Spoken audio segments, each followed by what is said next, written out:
atin ng Diyos. Kaya dapat maunawaan nga po natin yung tunay na diwa ng pag-ibig ng Diyos.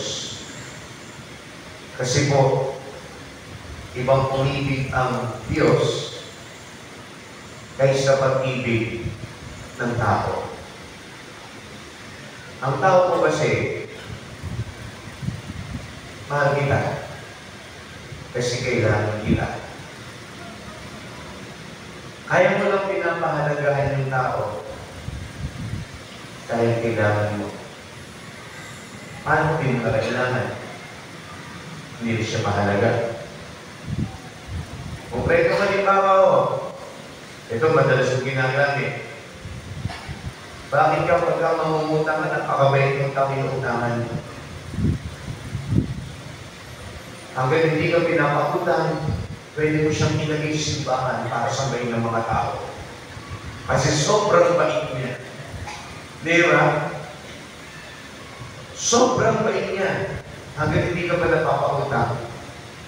Pero pagka napakutang ka na, sinisingil ka na, siya na pinakamasarong tao. Di ba? Napansin niyo po? Bakit nga kaya gano'n? Kasi, nakuha na yung kailangan. Nung nakuha na yung kailangan mo, at hindi mo na siya kailangan, yun na. Para mong basahan. Yung basahan, pagka kailangan mo, pamumunas mo. Pero pag hindi mo na kailangan, itatapon mo na. Ganun po ang tao eh. Ganun po ang tao. Mahal kita, kasi kailangan kita. Pero ang Diyos, mahal kita, kahit na. Mahal kita, kahit makasalanan ka. Mahal kita, kahit narito ka. Mahal kita, kahit nakalimot ka sa akin. Kasi ang Diyos, ligas po sa Kanya yung magmahal. Kaya ang tanawagan po niya sa atin ngayon, sana isabuhay natin ang tunay na diwa ng pag-ibig. Hindi siya nag-iintay ka ng kapalit, kundi dahil naramdaman mo ang pag-ibig ng Diyos. At pinakita rin po ng ating unang pagbasa. Ang taong umiibig, walang takot. Walang takot. Kasi kung ikaw ay pinagahari ka ng takot, parang nawawalan ka ng tiwala sa Diyos. Pero kung ikaw ay may tiwala sa Diyos, kahit ano pa yan, harapin ko. Yan yung kulang sa mga apostol sa ating Ebanghelyo. Ang lakas-lakas po ng hangin. Tapos meron po sila namin kagagalakan sa ibang tubig. Natakot po sila. Hindi po nila palain na si Jesus yung lumalakad sa tubig. Ang akala po daling mundo.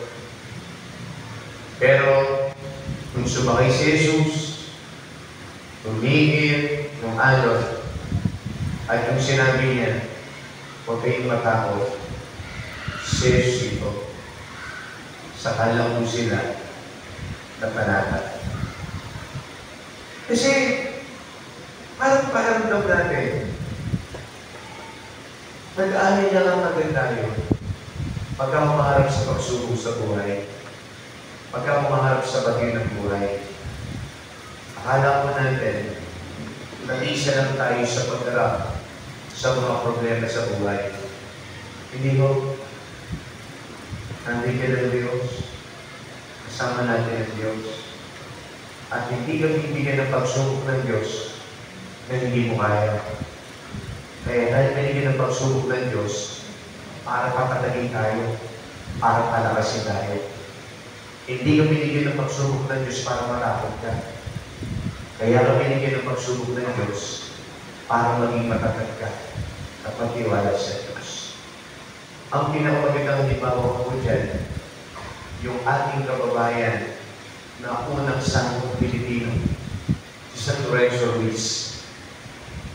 Isa lang ang hiling sa kanya ng mga kawal. Alipuran mo ang Diyos, palalayain ka namin. Mamumuhay ka. Basta, alipuran mo lang ng Diyos. Ano po sabi ng ating kababayan na si San Lorenzo Ruiz? Sabi mo niya napakaganda. Bigyan man ako ng 1,000 buhay ng Diyos. Ang 1,000 buhay na ito, ibibigay ko pa sa Kanya. Di ba napakaganda mo nun? Kahit daw siya ibigyan pa ng 1,000 buhay, ang kanyang 1,000 buhay, iaalay niya sa Diyos. Yun ang maganda. Huwag kang matakot. Iaalay mo lahat sa Diyos at makikita mo, may dahilan ng Diyos. At mas makikita po natin ang kadakilaan ng pag-ibig ng Diyos kung tayo mismo isinasabuhay natin ang tunay na diwa ng pag-ibig. Dahil mas una tayong ibig ng Diyos. Huwag kang matakot. Kasama natin si Jesus. Amen. Wednesday homily everyone. It's Wednesday Mass, guys.